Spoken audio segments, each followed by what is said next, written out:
చెట్టు కొమ్మలకు తగిలించిందండి. ఇక్కడ ఎంత అద్భుతమైన విషయం చెప్పారంటే, తనని చూడడానికి వచ్చేవాడు చెట్ల మీద తిరిగేవాడని అమ్మకు తెలుసు. అందుకనే అమ్మ ఏం చేసిందంటే ఆభరణాలు చెట్టు కొమ్మకు తగిలించింది. ఇంకో రహస్యం ఏంటో తెలుసా అండి? రాముడు ఉంగరం ఇచ్చి పంపించాడు కదా అమ్మవారికి. ఉంగరం ఎప్పుడు పంపిస్తారండి? మీరు పాత సినిమాలు చూస్తారా? రాజుల సినిమాలు చూస్తే అందులో కొన్ని సంఘటనలు ఉంటాయి. అక్కడ కొంతమంది ఇంద్రజాలాన్ని ప్రదర్శిస్తారండి రాజు దగ్గరే. ప్రదర్శించిన తర్వాత వాడు ఏం చేస్తారంటే రాజుగారిని కోరతారు, రాజా మేము మీ రాజ్యం అంతా కలిగి తిరగాలని ఉంది అని కోరతారు. దాంతో ఆయన ఏం చేస్తాడు, రాజుని తిప్పడండి వాడని. రాజుగారిని వాడు వెంట తిరగడు, ఆయనకున్న ఉంగరం తీసిస్తాడు. వచ్చి ఏడుంటాడు, దీన్ని మీరు చూపించండి, మీరు ఎక్కడికి వెళ్ళినా ఎదురుండదు, నేను వస్తే ఎంత గౌరవం చూపిస్తారో అంత గౌరవం మీకు ఇచ్చి మీరు ఎక్కడ తిరగాలన్నా ఏ అడ్డు లేకుండా మీరు స్వేచ్ఛగా విహరించవచ్చు అంటారు. అంటే ఇప్పుడు ఈ ముద్రిక ఏమిస్తుంది? రాజే వచ్చినంతది ఒక ఏది ధైర్యాన్ని కలిగింపజేస్తుంది. ఎదుటి వాడి దగ్గర మా రాజు ఇతడు అనేటువంటి భావన కలిగింపజేస్తుంది. ఇప్పుడు రాముడు ఉంగరం ఎందుకు ఇచ్చి పంపించాడు? సీతమ్మ ముందు ఉంగరాన్ని చూడు, తర్వాత నన్ను చూస్తావు. అసలు ఉంగరం వచ్చిందంటే నేను వచ్చినట్టే. రాజు వస్తే ముద్రిక వస్తే రాజు ఎలా వస్తాడో, ఉంగరం వచ్చిందంటే నేను వచ్చినట్టే. మన అమ్మ సీతమ్మ తక్కువ అండి, ఆవిడ చూడమని ఇచ్చి పంపించింది. చూడమని ఎందుకు ఇచ్చింది సీతమ్మ? ఏమండి, రామచంద్రమూర్తి దగ్గరికి రాగానే అమ్మ ముందర రాముడి పాదాలకు నమస్కారం చేస్తుంది. ఇప్పుడు రాముడు చూపు దేని మీద పడుతుంది? ఇదే కదండి, దాన్ని క్లిప్ అంటారా మీరు? క్లిప్పేనా? ఆ క్లిప్ అనుకోండి కాసేపు ఇంగ్లీష్లో. అదండి, అది చూడమని. ఇప్పుడు రామచంద్రమూర్తి కళ్ళు ఎక్కడ పడతాయి? చూపు చూడమని మీద పడతాయి. అప్పుడు వెంటనే రాముడు ఇలా భుజం మీద చేయవేయగానే అమ్మ ఇలా లేచినప్పుడు అప్పుడు కదా అమ్మ ముఖం కనబడుతోంది. అంటే అమ్మ ఏం చెప్తుంది? రాజా రామచంద్ర, ముందు నాకు చూడమని చూడు, తర్వాత నన్ను చూద్దు. మన అమ్మ అంతకంటే తెలివి. ఎక్కడా కూడా తెలుగులో అయ్య కంటే 2 ఆకులు ఎక్కువే మన అమ్మ సీతమ్మ, అంత గొప్పదండి. అందుకని ప్రతి విషయంలో కూడా మనకు ఒక అద్భుతమైన విషయాన్ని రామాయణంలో చూపిస్తారు. అది ఒక కుటుంబ పరం కానివ్వండి, ఒక వైవాహిక బంధం కానివ్వండి, అన్నదమ్ముల సంబంధం కానివ్వండి, మిత్రత్వం కానివ్వండి, ప్రతిదాన్ని కాస్త మనం ఆలోచన చేసేటువంటి దృష్టి ఉండాలి. కానీ రామాయణం అద్భుతమైన రహస్యాలు చెప్తోందన్నమాట. అక్కడ వెంటనే స్వామివారు ఏం చేశారు? అమ్మ కనిపిస్తోంది ఓ మాసిన చీరతో. ఆ చీరని పరిశీలించి చూస్తే ఆనాడు ఆభరణాలు కట్టిన వస్త్రంలో భాగం ఈ చీరే. ఈ చీర ఎలా ఉందండి? సగం చించింది, బయట చెంగు ఉంటుంది కదా అమ్మగారులకి, ఆ బయట చెరుగుని చించి ఈ వస్త్రంలో ఆ నగల్ని మూట కట్టి అక్కడ విడిచిపెట్టింది. ఆ చింపినటువంటి వస్త్రంలో భాగం ఇప్పుడు ఇక్కడ కనబడుతోంది. కాబట్టి ఈవిడ మా సీతమ్మే అని అనుకుంటూ ఉన్న సమయంలో రాజీవలోచనుడైన శ్రీరాముడు చెప్పిన ఆభరణాలు చెట్టు కొమ్మలకు వేలాడుతున్నాయి అని చెప్పాడు వాల్మీకి మహర్షి. అమ్మని చూడడానికి ఆంజనేయుడు వస్తాడని అమ్మకు ముందే తెలుసు. అందుకనే చెట్టు కొమ్మలకు వేలాడదీసింది. ఆ రోజు ఏ చీర కట్టుకుందో ఇప్పుడు అదే చీర కట్టుకుంది. అయితే మాసిపోయింది. ఎలా ఉందంటే అమ్మ, చంద్రుడు మేఘాల చాటు నుండి బయటకు రావడంతో వెలుతురు పెరిగి ఇంకా స్పష్టంగా కనిపిస్తోంది సీతమ్మ తల్లి అన్నాడు. ఇప్పుడు అమ్మ ఏ వంశీయురాలని చెప్పుకున్నాం? చంద్రవంశీయురాలమ్మ. రాముడు సూర్యవంశం వాడు. అలాగే చంద్రవంశీయురాలైన అమ్మని చూడ్డానిక అన్నట్టుగా ఆ చంద్రుడు కూడా ప్రకాశాన్ని పెంచాడట. ఆ పెంచిన సమయంలో చక్కగా అమ్మ ఇంకా దేదీప్యమానంగా కనబడుతోంది.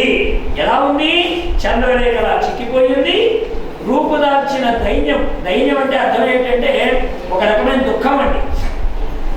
అంటే మంచి వంశంలో పుట్టి ఒక నీచమైన వంశంలో పడ్డవాడి దగ్గర బ్రతుకుతున్నప్పుడు ఆ వ్యక్తి ఎలాగైతే దైన్యంగా కనబడతాడో అలాంటి దైన్యంతో కనబడుతోందమ్మా. అయితే ధైర్యం మాత్రం సడలినట్టుగా అనిపించడం లేదు. అదే పాతివ్రత్య బలం అనుకున్నాడు ఆంజనేయ స్వామి. హనుమంతుడు ఓ నిర్ణయానికి వచ్చేశాడు, ఈవిడే సీతాదేవి, ఎలాంటి సందేహం లేదు. పైగా శ్రీరాముడు గుర్తొచ్చాడంటే అదే సమయంలో మా తండ్రి మా అమ్మ ఇరువురు కలిసి ఉంటే ఎంత బాగుండేదో కదా. ఎదురుగా సీతాదేవి కనబడుతోంది, మదిలో రవికుల తిలకుడు కనిపిస్తున్నాడు. ఆయన అనుకున్నాడు, తన దగ్గర లేకపోయినా తెచ్చి ఇచ్చే లక్షణం ఉన్నటువంటి వంశంలో పుట్టినటువంటి రాఘవుడు ఇతడైతే అసలు ప్రక్కన ఇంతమంది రాక్షస స్త్రీలు కూర్చున్నా వాళ్ళ ముఖాన్ని కనీసం చిట్లించి కూడా చూడనటువంటి దయాహృదయురాలు మా అమ్మ సీతమ్మ. అందరిలో ఎవరెక్కువ ఎవరు తక్కువ అంటే ఇద్దరు నడవడిక సమానమే. ఆపదలు పొందడానికి వీలు లేని జన్మ ఎత్తి ఒక గొప్ప ఇంటికి కోడలుగా వెళ్ళి, అంతకంటే గొప్ప వ్యక్తికి భార్యగా వెళ్ళి, పెద్ద దశరథులైనటువంటి ఇంటికి పెద్ద కోడలుగా వెళ్ళిన ఆవిడే అడవుల పాలవుతున్నటువంటి భర్త యొక్క స్థితిని చూసి వనవాసంలో రాముడితో పాటుగా నడవడానికి ముందడుగు వేసిన ఈ ధైర్యం ఎంత గొప్పది అంటే ఒకసారి అమ్మ వైభవాన్ని తలుచుకుంటున్నాడండి ఆంజనేయ స్వామి వారు. ఎందుకంటే లోకంలో ఏ స్త్రీ ఇలా ఉండదు. వివేకానందులు వారి సాహిత్యంలో ఒక మాట చెప్తారు, ఈనాడు నాకు రామచంద్రుడు లాంటి పురుషులు కనపడుతున్నారే కానీ సీత లాంటి స్త్రీమూర్తులు కనపడడం లేదు అన్నాడు. అంటే అక్కడ అర్థం ఏమిటంటే సీతలాగా పాతివ్రత్యం లేని వాళ్ళు ఉన్నారని కాదు ఆయన అర్థం. పరాయి వాళ్ళ చేత చిక్కబడిన రావణాసురుడి వాడి లంకలో లాంటి స్థలంలో ఉండవలసి వచ్చినప్పుడైనా అంత గొప్ప వైభవం కలిగిన వాడు నన్ను వివాహం చేసుకో అని అమ్మని భయపెడుతున్నా, ఇంతమంది రాక్షస స్త్రీలందరినీ కాపలా పెట్టి భయపెట్టినా ప్రాతకాలం భోజన నిమిత్తం వంటవాళ్ళు ముక్కలుగా తరిగి నేను నాకు వడ్డిస్తారని ఇంత గొప్పగా అమ్మని హింసిస్తున్నా కానీ రావణ్ణే పతిగా నమ్ముకొని రావణాసురుని భయపెడుతూ ఇదిగో నేను చంపడానికి నా పాతివ్రత్యం చాలు అని ధైర్యంగా మాట్లాడగలిగింది కదా మా అమ్మ.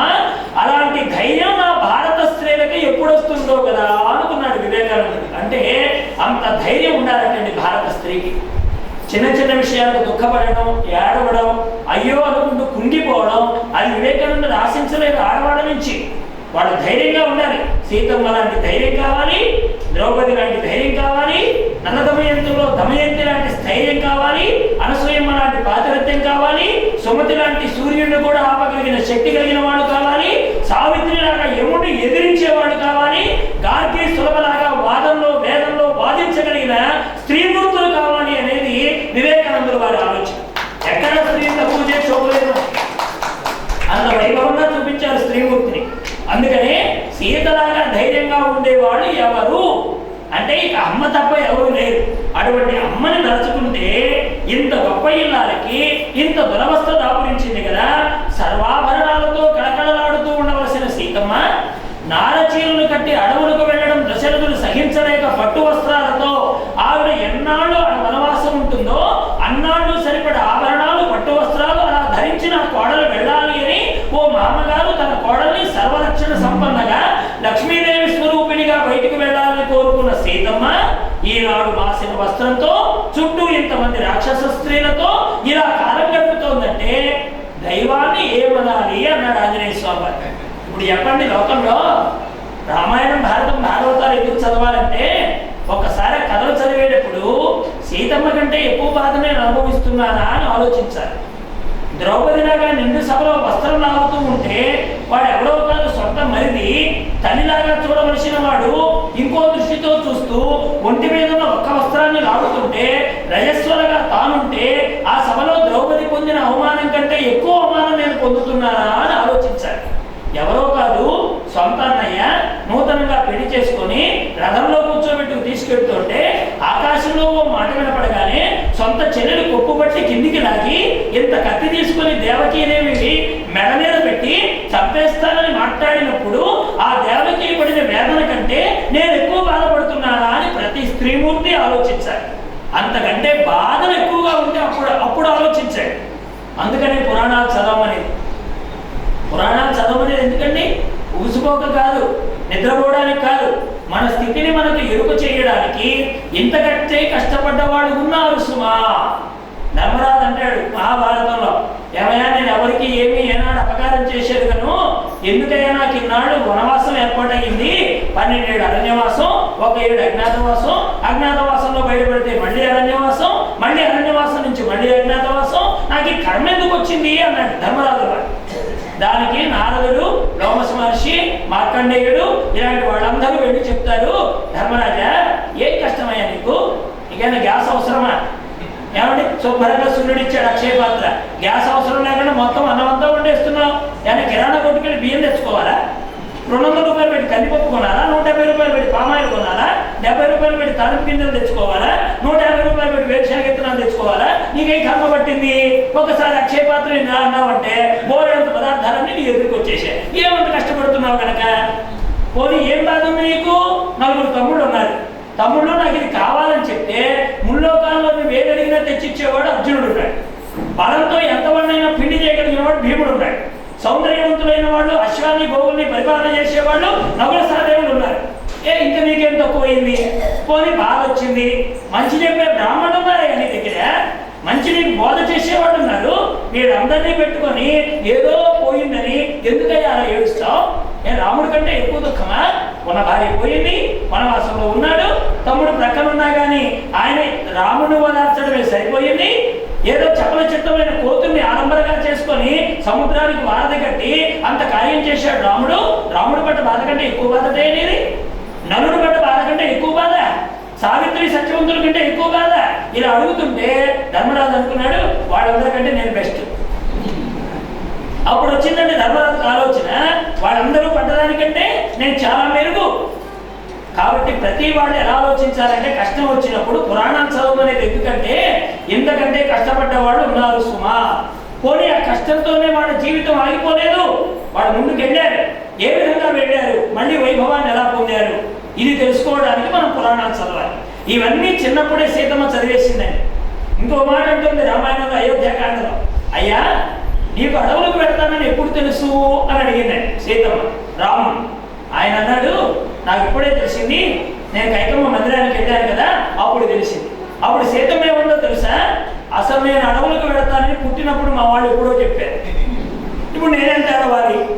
ఏమండి రాత్రి తెలిస్తే నువ్వు ఇంత బాధపడుతున్నావే, నాకు పుట్టినప్పుడే తెలుసు. మా వాళ్ళ జాతకం చూసి మీ అమ్మాయి అడవులకు వెళుతుందయ్యా అంటే నేను అనుకున్నాను ఆ వెళ్ళే గడి ఎప్పుడు వస్తుంది, ఆ వెళ్ళే గడి ఎప్పుడు వస్తుంది, ఆ వెళ్ళే గడి ఎప్పుడు వస్తుంది అని నేను ఇలా అనుకుంటూ ఉంటే నువ్వు రాత్రి తెలిస్తేనే ఇలా ఉంటే నాకు ఎప్పుడో తెలుసు. అంటే గుండె దిటవు చేసుకోవడంలో కూడా అమ్మ అద్భుతమైనటువంటి పాత్ర పోషిస్తోంది రామాయణం.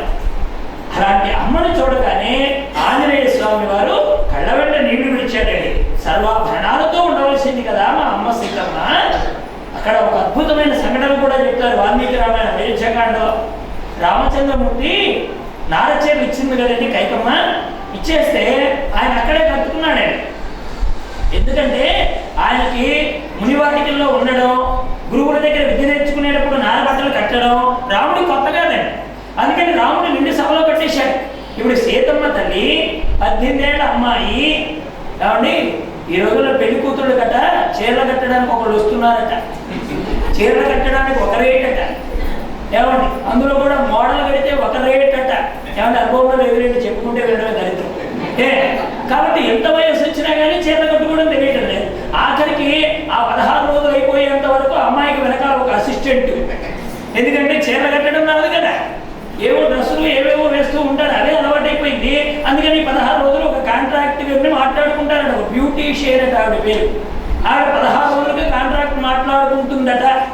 చేతికి వాలిటార్ పెడితే ఒక రేటట, చీర కడితే ఒక రేటట, జుట్టు రింగులు తిప్పితే ఒక రేటట, ఉన్నట్టుండి దరిద్రంగా వదిలేస్తే ఇంకో రేటట, ఎంత కావాలంటే అంత రేటట అంటున్నారు. రేటు విన్నది అనుభవంలో ఉన్నదైతే కాదు.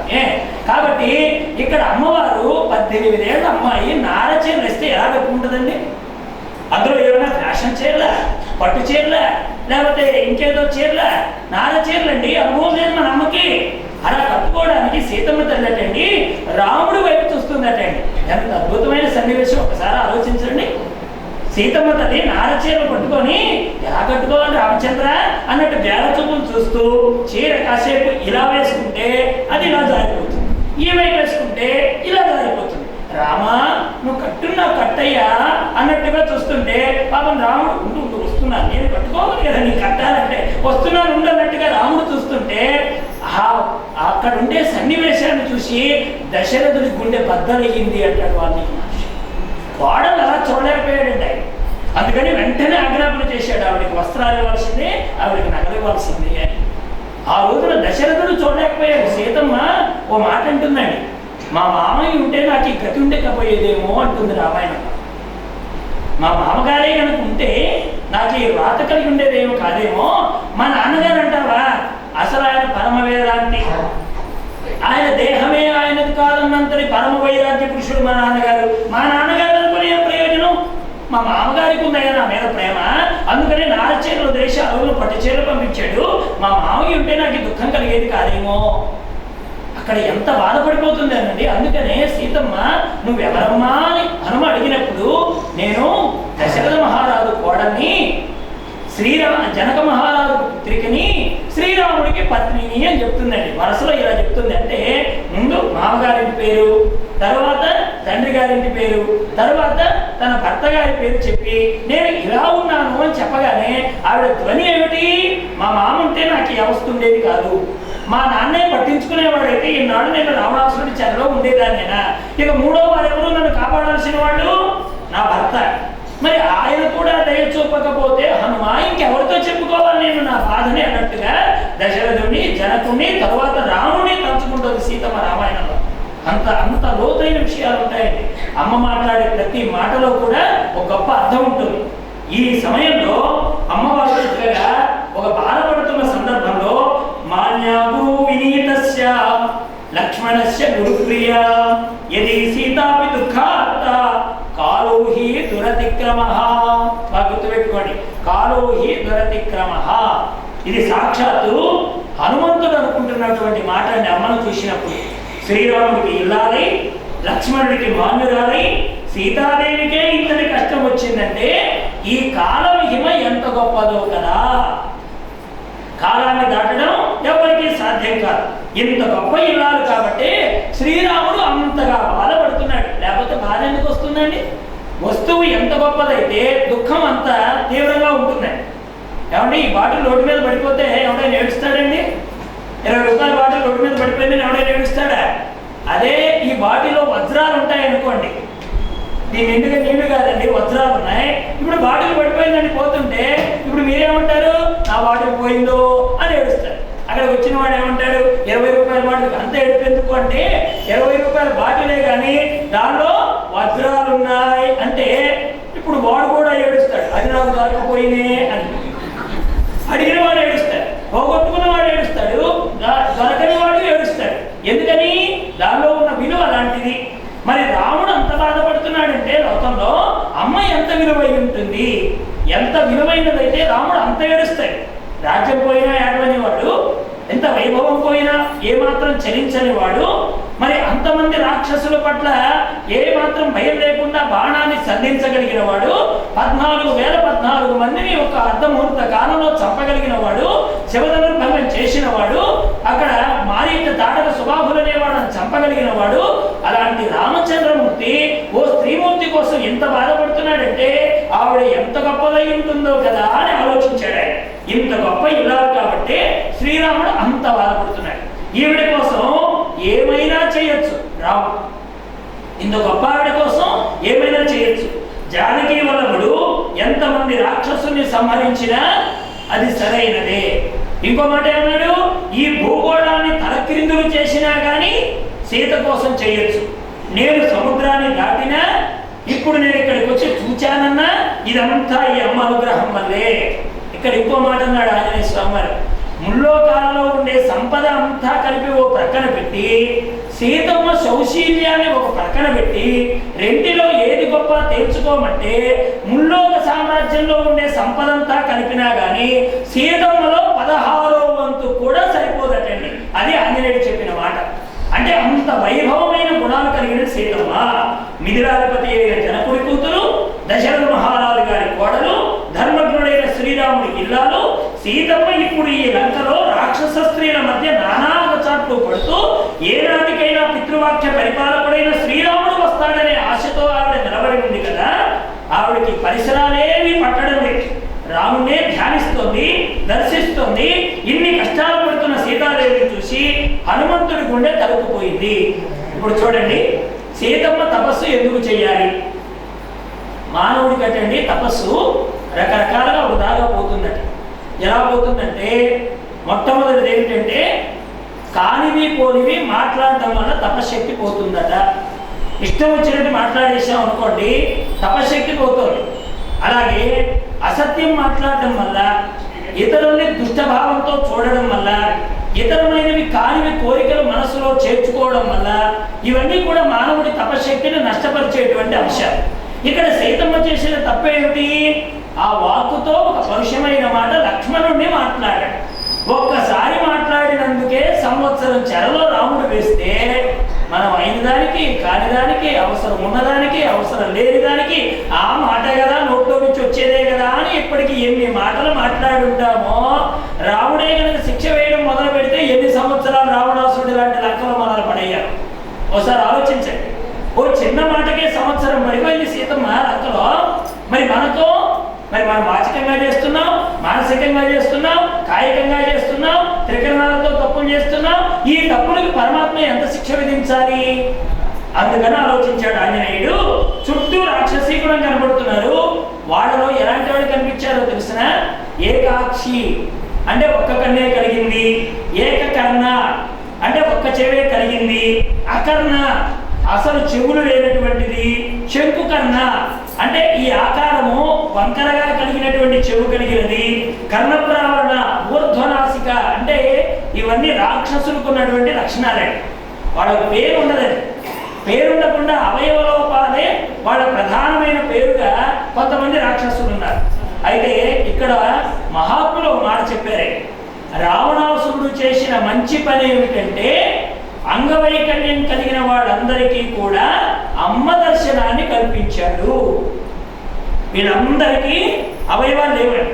ఈ అవయవాలు లేని వాళ్ళందరినీ తీసుకెళ్ళి ఎక్కడ కూర్చోబెట్టాడు? అమ్మ దగ్గర కూర్చోబెట్టాడు. అమ్మ దర్శనం అంత సులభం అంటండి. అమ్మ సేవ దొరకడం ఎంత తేలిక. ఇలాంటి వాళ్ళందరికీ అమ్మ దర్శనం కల్పించేలా చేసి ఒక రకంగా చెప్పాలంటే రావణాసురుడు వీళ్ళందరికీ ముక్తి మార్గాన్ని చూపించాడు. వీళ్ళు ఉదయాన్నే లేచి ఎవరిని చూడాలి? అమ్మవారిని చూడాలి. ఇప్పుడు రావణాసురుడు మాట్లాడే మాటలకు కూడా మనం అర్థం ఎలా తీసుకోవాలి? రావణాసురుడి పరంగా అర్థం తీసుకొని సుందరకాండ చదవకూడదండి. వాల్మీకి పరంగా అర్థం చేసుకొని సుందరకాండ చదవాలి. ఆయన ఎక్కడైనా విశాలమైన నుదురు లాంటి ఓ సీత అన్నాడు అనుకోండి రావణాసురుడు, అష్టమి చంద్ర విభ్రాజ తలికస్థల శోభిత అనే లలితా సహస్రనామం గుర్తుకు రావాలి మనకి. ఓ దొండపండు వంటి పెదవి గలదానా అని సీతను అన్నాడు అనుకోండి, నవవిద్రుమ బింబశ్రీ నెక్కారి రదనచ్చద శుద్ధ విద్యాపురాకారాద్వయ పంక్తిద్వయోజ్వల కర్పూర నీటి కామోద సమాకర్ష దిగంతర ఈ నామాలన్నీ గుర్తుకు రావాలి.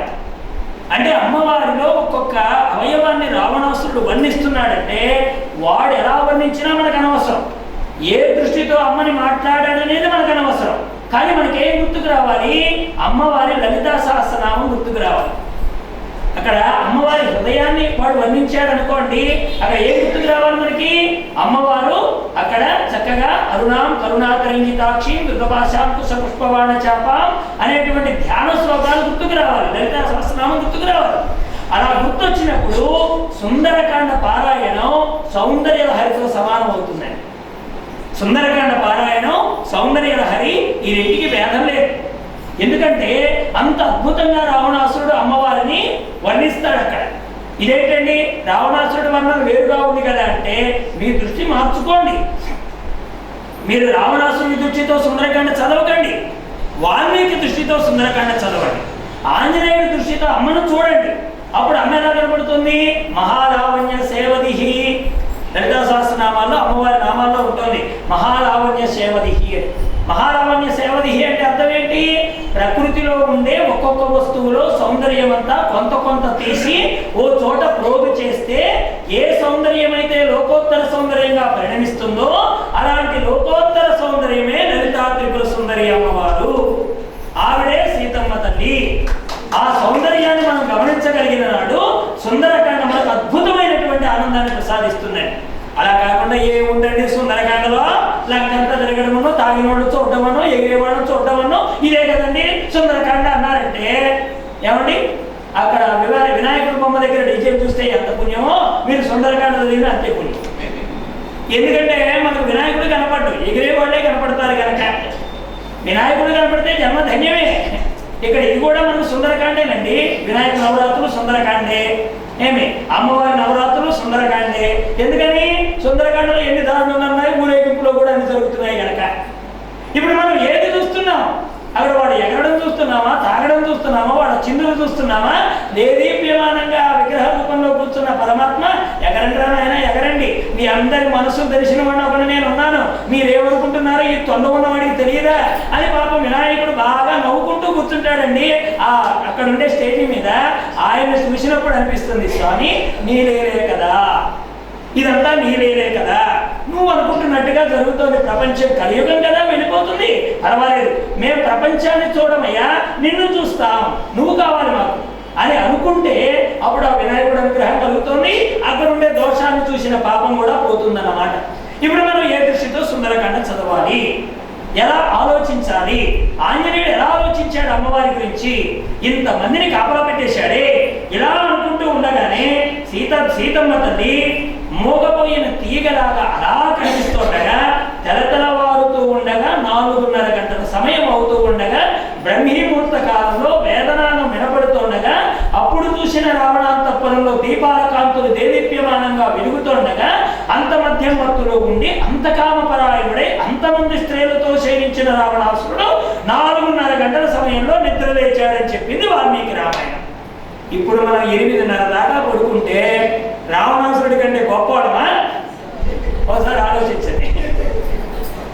వాడు ఎంత దాకా పడుకున్నవాడు 4:30 లేచాడు, మనమేమో వాడు తిడతాం ఇప్పుడు రావణాసురుడు దుర్మార్గుడండి, దుష్టుడండి.